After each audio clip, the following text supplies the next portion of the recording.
तो तुम एनिमेशन को लेकर सच में सीरियस हो और इसे एज अ करियर सीखना चाहते हो, बट तुम एक अच्छा पेन टैब और एक लैपटॉप अफोर्ड नहीं कर सकते, तो भी मसले की कोई बात नहीं है, क्योंकि तुम सिर्फ एक मोबाइल और अपनी उंगली से ही एनिमेट कर सकते हो, जैसे मैं करता हूँ। और इस वीडियो में मैं यही बताने वाला हूँ। हमारा दूसरा सवाल है, is drawing really necessary for animation? तो इसका सीधा और आसान जवाब है हाँ।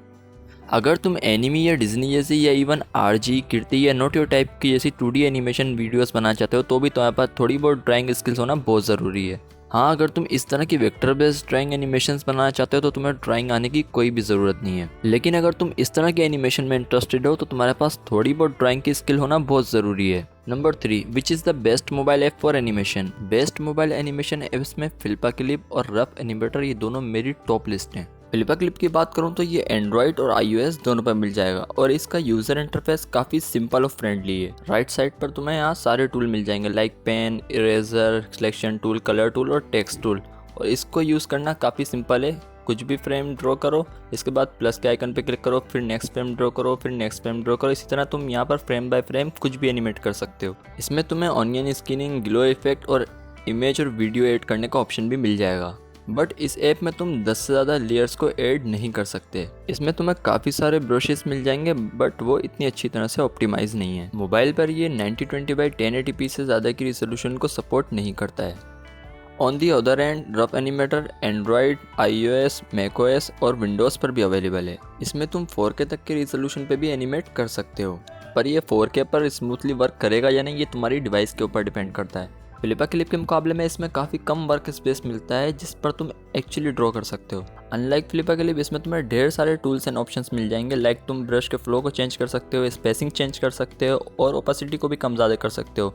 इसके अलावा तुम इसमें 50 से भी ज़्यादा लेयर्स को ऐड कर सकते हो। हालांकि इतनी लेयर्स की ज़रूरत पड़ती नहीं है और कोई नॉर्मल फ़ोन इतनी लेयर्स को झेल भी नहीं सकता, पर इसके इंटरफेस में काफ़ी ज़्यादा खिचपिच है जिसको शुरुआत में समझना अपने आप में ही एक टास्क है। और हाँ, फिल्पा क्लिप को बिल्कुल फ्री में डाउनलोड किया जा सकता है, लेकिन इसके प्रीमियम फीचर को यूज़ करने के लिए तुम्हें 250 रुपये देने पड़ेंगे, जबकि रफ एनिमेटर को बिना 600 रुपये दिए डाउनलोड भी नहीं किया जा सकता। कंक्लूजन की बात करूँ तो फिल्पा क्लिप यूज़र फ्रेंडली है और इस्तेमाल करना भी बहुत आसान है, और YouTube पर तुम्हें इसके ढेरों ट्यूटोरियल मिल जाएंगे, तो इससे तुम्हें बहुत अच्छी कम्युनिटी मिल सकती है। इसके कॉन्स यही है कि इसमें ज़्यादा टूल्स और ऑप्शंस नहीं है और 10 से ज़्यादा लेयर्स को भी ये सपोर्ट नहीं करता है, और कैनवा साइज़ भी 1080p तक ही लिमिटेड है। जबकि रफ एनिमेटर में तुम्हें काफ़ी सारे प्रोफेशनल टूल्स मिल जाते हैं और इसमें लेयर्स और रिजोल्यूशन की भी कोई लिमिट नहीं है। इसके कॉन्स यही है कि इसे समझना और यूज़ करना काफ़ी ज़्यादा मुश्किल है, स्पेशली फॉर बिगिनर्स, और फिल्पा क्लिप के मुकाबले में काफ़ी ज़्यादा एक्सपेंसिव है।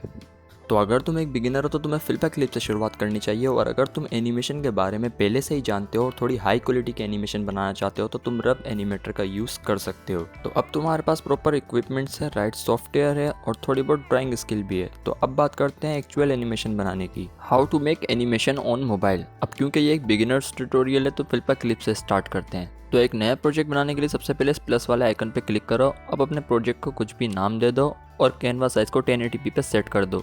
FPS हम 12 ही रखेंगे और बैकग्राउंड कलर को तुम अपनी मर्जी से चेंज कर सकते हो।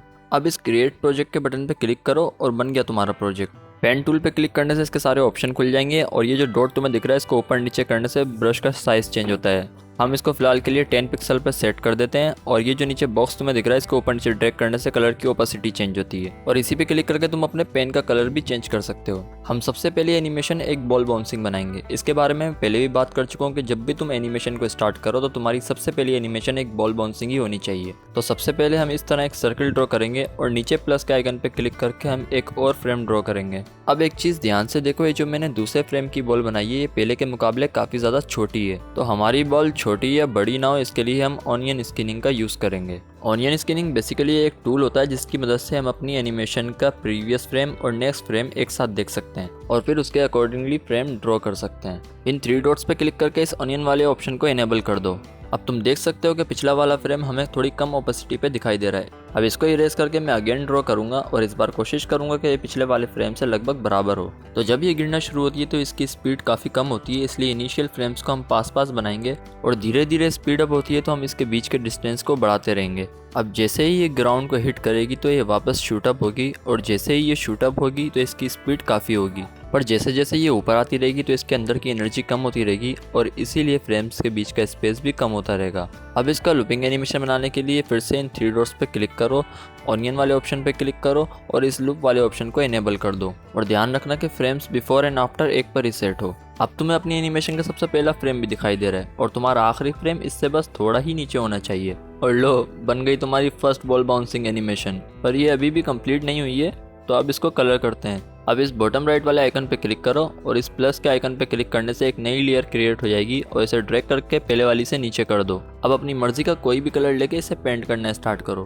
तुम्हें हर फ्रेम को इसी तरह से पेंट करना है। अब आता है हमारा सबसे favourite part, adding shadows and highlights. फिर से एक और नई लेयर क्रिएट करो, इसे पहले इन दोनों लेयर्स के बीच में कर दो। अब एक डार्क और थोड़ा सैचुरेटेड कलर लेके इसकी शेडोज पेंट करो, जस्ट लाइक हमने बेस कलर पेंट करा था। फिर एक ऑफ वाइट कलर से जिस जगह तुमने शेडोज पेंट करा था उसके ठीक अपोजिट जगह पे हाईलाइट्स पेंट करो। तो यहाँ हमारी बॉल बाउंसिंग एनिमेशन बिल्कुल कंप्लीट हो चुकी है। अब मिलता हूँ अपनी एक और न्यू वीडियो में, जब तक के लिए बाय।